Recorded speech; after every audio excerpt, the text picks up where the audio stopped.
이 시간은 사사기 14장 구속사적으로 보는 성경 통독을 시작하겠습니다. 이제 우리 유튜브로 올리던 사사기 강의를 홈페이지에만 올리도록 하겠습니다. 유튜브는 올리지 않고 한국성경통독원이라고 하는 유튜브에만 홈페이지에만 올리겠습니다. 이제 필요하신 분은 홈페이지에 들어가셔서 참고하시면 되겠습니다. 사사기 14장의 주제는 삼손의 결혼입니다. 삼손의 결혼. 주제가 삼손의 결혼이고 주제 구절에다가 별표를 치시라고 했습니다. 별표 4절이 주제입니다. 자, 대주제 14장에서 우리에게 말씀하시고자 하는 주제에다가 별표를 치시고 나머지 다 읽어볼 수는 없으니까 중요한 부분을 동그라미 치면서 넘어가는 거, 읽으면서 해석하는 것이 우리 성경통독원의 그 연구 방향입니다. 4절 봅니다. 그때 블레셋 사람이 이스라엘을 다스린 까닭에 삼손이 틈을 타서 블레셋 사람을 치려하였으나 그의 부모는 이 일이 여호와께로부터 나온 것인 줄 알지 못하였더라. 예, 여호와께서 알지 못했어요. 어떤 자만 이걸 알 수 있을까요? 25절에 여호와의 영이 임한 자. 예, 그 자만 알 수 있다는 거예요. 모두가 아는 것이 아니고 여호와의 영, 특별히 구약에서는 하나님의 필요에 따라 영을 부어주시는 거예요. 신약에서는요, 성령님은 한 번 우리에게 임하시면 왔다 갔다 안 하신다는 거예요. 한 번 성령이 임한 자는 갔다가 왔다가 안 하고 영원토록 천국 갈 때까지 우리와 함께 하시는 거예요. 신학시를 살아가는 우리는 얼마나 큰 복인지 몰라요. 14장 1절 봅니다. 삼손이 딥나에 내려가서 거기서 블레셋 사람의 딸들 중에 한 여자를 보고, 자, 한 여자를 보고, 예, 이방 여자죠. 보고 여호와께 올라와서 자기 부모에게 말하여 이르되 내가 딥나에서 블레셋 사람들 딸 중에서 한 여자를 보았사오니 이제 그를 맞이하여 내 아내로 삼게 하소서 하매. 출애굽기 34장 15절부터 16절까지 뭐라고 되어 있나요? 출애굽기 34장, 자, 출애굽기 34장 한번 볼까요? 출애굽기 34장 15절부터 16절까지. 출애굽기 34장 15절, 16절. 예. 너는 상가 그 땅의 주민과 언약을 세우지 말지니 이는 그들이 모든 신을 음란하게 섬기며 그들의 신들에게 제물을 드리고 너를 청하며 내가 그 제물을 먹을까 함이라. 또 내가 그들의 딸들을 내 아들의 아내로 삼음으로 그들의 딸들이 그들의 신들을 음란하게 섬기며 내 아들에게 그들의 신들을 음란하게 섬기게 할까 함이니라. 그러니까 이방 결혼을 해라 하지 마라? 하지 말아야 돼요. 여러분, 잠자리 송사라는 게 있어요. 여자가요 자꾸 아내가 눈만 뜨면 그렇게 해야 된다 그렇게 해야 된다 그러면요 처음에는 남편이 안돼 하다가 할 수 없이 들어주는 거예요. 조금 있으면 그 모양 나옵니다. 삼성. 예? 사랑하는 그 결혼할 자가 그냥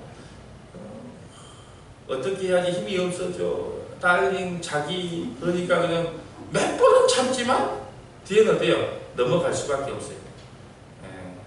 그래서 세상을 다스리는 것은 남자가 한다 할지라도 남자를 다스리는 자는 여자예요. 그러니까 여자가 참 위대합니다.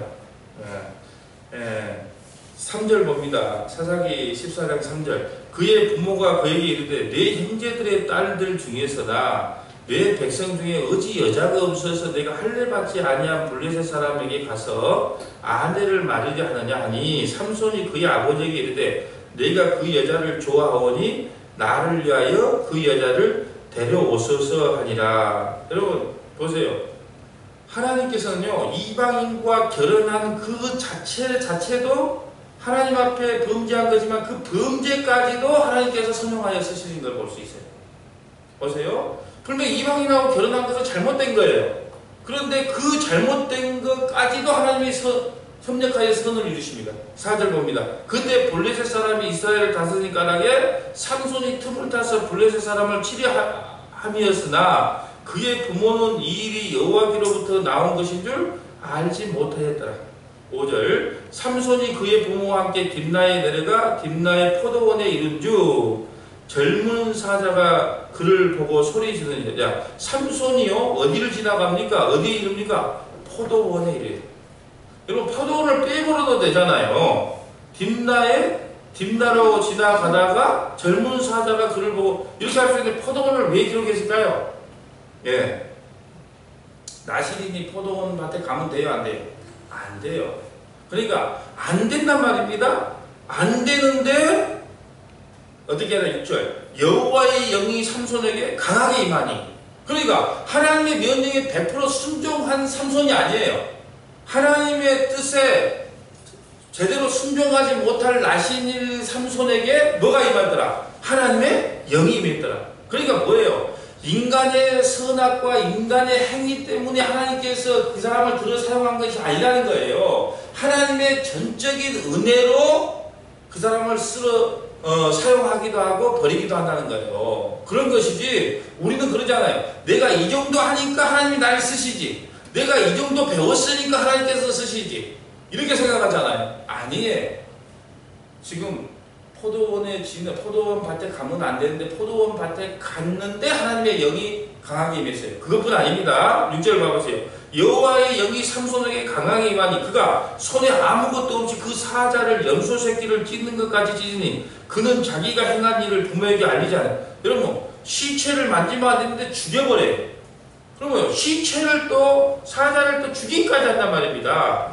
시체를 만지면 안 되는데. 자, 7절 그가 내려가서 그 여자와 말하니 그 여자가 삼손의 눈에 들었더라. 얼마 후에 삼손이 그 여자를 맞이하려고 다시 기다리다 가다가 돌이켜 그의 사자의 죽음을 본즉 사자의 몸에 벌떼와 꿀이 있는지라. 자, 시체를 만지면 안 돼요. 손으로 그 꿀을 떠서 걸어가며 먹고 그의 부모에게 이르되 그들에게 그것을 들여서 먹게 하였으나 그 꿀은 사자의 몸에서 떠왔다고는 알리지 아니하였더라. 삼손의 아버지가 여자에게 내려가서 삼손이 거기서 잔치를 베풀었으니, 여러분, 잔치를 베풀었다. 여러분, 잔치를 베풀었는데 술이 빠졌을까요? 안 빠졌을까요?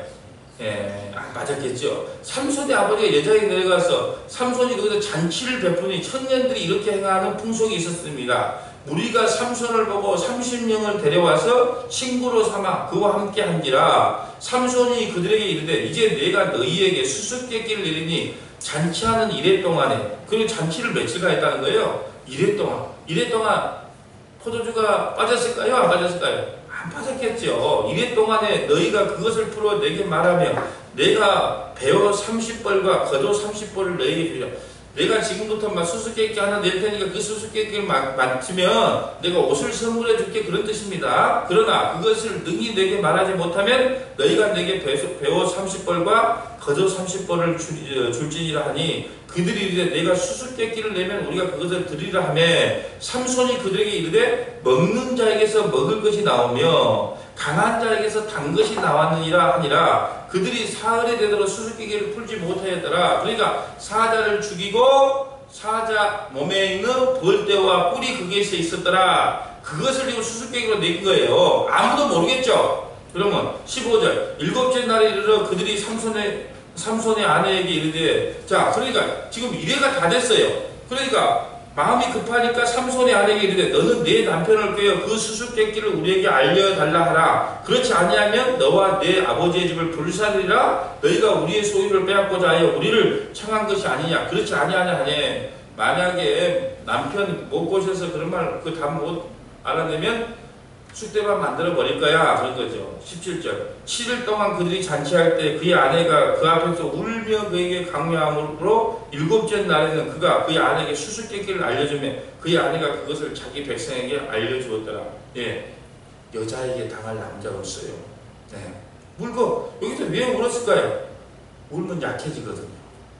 그것도 삼손이 사랑했다잖아요. 네? 사랑하는 여자가 울고 있어요. 그러니까 수수께끼를 불어요.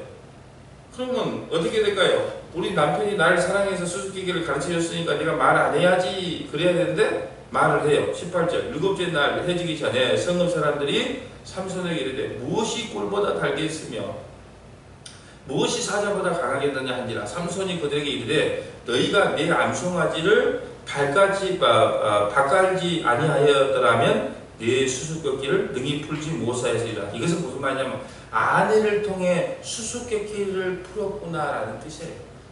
내 아내를 꼬셔서, 내 아내를 협박해서, 내 아내와 한통속이 돼서 이 수수께끼를 알아냈구나. 이런 거예요. 내 암송아지로 바꾸지 아니한다는 이 말은요. 19절 여호와의 영이 삼손에게 갑자기 임하심에 삼손이 아스글론에 내려가서 그곳 사람 30명을 쳐 죽이고. 여러분 여호와의 영이 임했어요. 그러자 갑자기 30명을 쳐 죽이고 노력하고 수수께끼 풀 자들에게 옷을 주고 심히 노하여 그의 아버지 집에 올라가니라. 여러분 보세요. 인간의 잘잘못과 상관없이 여호와의 영이 임한 거예요.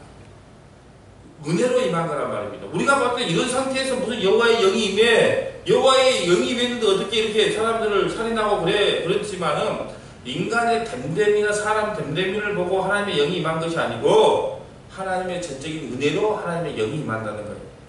자, 20절 삼손의 아내는 삼손의 친구였던 그의 친구에게 준 바 되었더라. 삼손의 아내를 친구에게 줘버립니다. 14장을 통해서 우리에게 주신 메시지가 뭐냐? 첫 번째, 하나님의 법은 작은 것이라도 지켜야 한다. 하나님의 법은요, 작은 것이라도 지켜야 된다. 왜 이 말을 하냐? 이방인하고 결혼하지 마. 그러면 지켜야 되고, 또 나신으로서의 내가 지켜야 될 걸 지켜. 그러면 지켜야 된다는 거예요. 하나님의 법은 작은 것이라도 지켜야 된다. 두 번째, 사체를 만지지 말고, 사체를 만지고 잔치를 통해 포도주를 마심은 하나님을 망각한 행동이다. 사체를 만지고 잔치를 통해 포도주를 마심은 하나님을 망각한 행동이다. 하나님을 망각한 행동. 왜 이 말을 하냐? 하나님을 망각하니까 어떻게 되겠어요? 그 집에 어떤 일이 일어나요? 하나님을 마음에 두기 싫어하면, 하나님을 중심에 두지 아니하면 어떤 일이 일어난다? 자, 로마서 한번 찾아봅니다.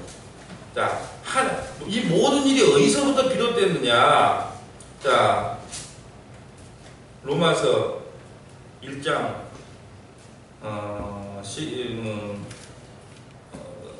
다 볼 수는 없으니까 제가 읽고 싶은 것은 로마서 1장 18절부터 32절까지인데 다 읽을 수는 없으니까 제가 23절과 28절만 읽으랍니다. 로마서 1장 18절부터 32절까지 읽고 싶지만 시간 관계상 로마서 1장 23절 봐보세요.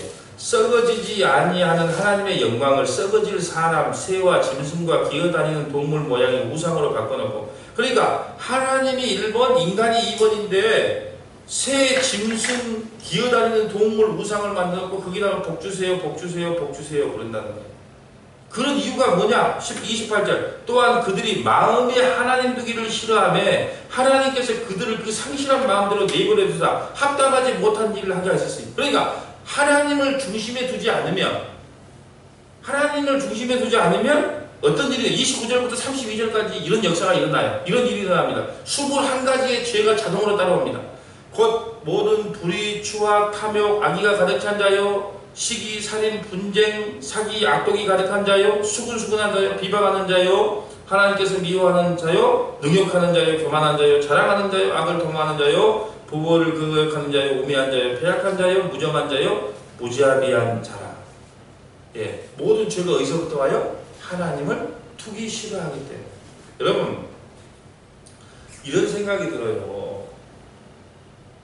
하나님이 우리가 뭘 착한 일을 하고 선한 일을 하고 윤리도덕적으로 뭘 잘 지키고 안 지키고 이걸 가지고 기준을 삼는 것이 아니고, 과연 하나님의 마음에, 네 마음속에 하나님이라는 것이, 하나님의 마음이 자리 잡고 있느냐, 하나님이 네 마음속에 있느냐,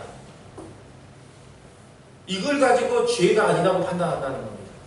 그러니까 하나님을 내 마음속에 두면서도 우리는 윤리도덕적이나 우리 행동이 넘어가고 쓰러지잖아요. 잘못된 길로 많이 가잖아요. 근데 하나님의 평가는 이런 거예요. 네 마음, 그럼에도 불구하고 네 마음속에 하나님을 중심에 두고 있느냐, 안 두고 있느냐. 여러분, 이 세상에 조금 착한 일, 나쁜 일, 사회가 정해놓는 그 법은요, 하나님 나라 가면 영원히 해야 될 일이라니까요. 누가 우스갯소리로 그러잖아요. 천국은 손가락이 길다잖아요. 왜 길어요? 해갖고 상대방을 먹여주는 거예요. 그러니까 손가락이 기는 거예요. 이게 천국 가면 나쁜 일을 할 수가 없어. 왜? 모두가 남을 위한 문화생활을 해야 돼. 천국 가면은 기타나 치고 배짱이처럼 그리 살 것 같아도 천국은 문화가 있는 곳이란 말이에요. 근데 그 문화가 다 뭐예요? 남을 위한 일. 자, 돌멩이 바위가 큰 것이 있다고 합시다. 우리 전사님이 그 잘못하다가 바위를 딱 박았어요. 그럼 어떻게 돼요? 바위가 쑥 들어가요. 이 세상은요, 네가 뭔데 나를 쳐 하고 바위가 대들잖아요.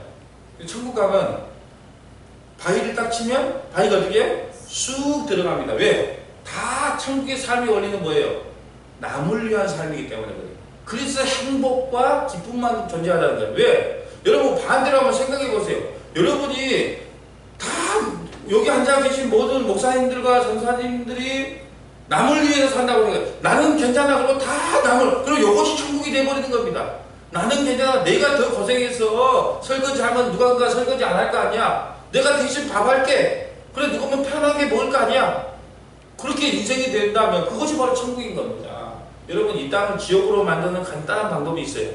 이 세상에 갖고 있는 우리가 윤리, 도덕, 율법 이런 것들을 하나님이 싹 걷어가 버리면요. 이 땅이 바로 지옥 되는 겁니다. 여러분도 그런 법 때문에 참잖아요. 누가 하나 때리고 손 좀 보고 싶은데 왜 참아요? 법이 있기 때문에 참는 거예요. 근데 그 법, 윤리를 쏙 빼버려요. 그럼 이 땅이 지옥 되는 겁니다. 돈 많은, 힘 있는 사람이 모든 아내들, 이쁜 아내들 다 뺏어가고 자기 혼자 다 독차지할 것이고, 힘 있는 기업이 전부 다 무너뜨리고 자기 혼자 제왕노릇 할 것이고, 근데 왜 그리 못해요? 윤리 도덕이라고 하는 하나님이 갖고 있는 그 윤리 도덕이라고 하는 것으로 이걸 세상을 운영하고 있기 때문에 이 정도지. 그걸 하나님께서 어느 날 쏙 빼갖고 와보세요. 이 땅이 바로 지옥이 되는 거예요. 땅지. 예, 지옥이 되는 겁니다. 자, 세 번째. 사사기 14장을 통한 메시지 세 번째. 이방인과 결혼하지 말라고 하는 하나님의 명령을 어기면 인생이 힘들어진다. 이방인과 결혼하지 말라는 하나님의 명령을 어기면 인생이 힘들어진다. 왜 이 말을 하는 걸까요? 이방인과 결혼하지 말라는 하나님의 명령을 어기면 인생이 힘들어지는 거예요.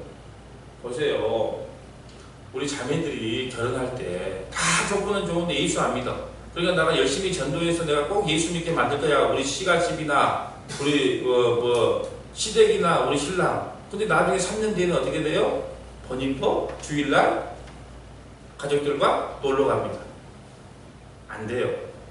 이방인과 결혼하지 말라는 하나님의 명령을 어기면 인생이 힘들어진다. 마지막 네 번째. 그러함에도 불구하고 삼손이 계속 하나님 말씀을 어기잖아요. 그러함에도 불구하고 하나님은 그런 자를 은혜로 사용하신다. 그럼에도 불구하고 자꾸 삼손이 하나님 말씀을 어기고 하나님 뜻대로 살지 않지만 그럼에도 불구하고 하나님은 그런 자를 사용하신다. 이게 바로 은혜의 원리입니다. 은혜의 원리.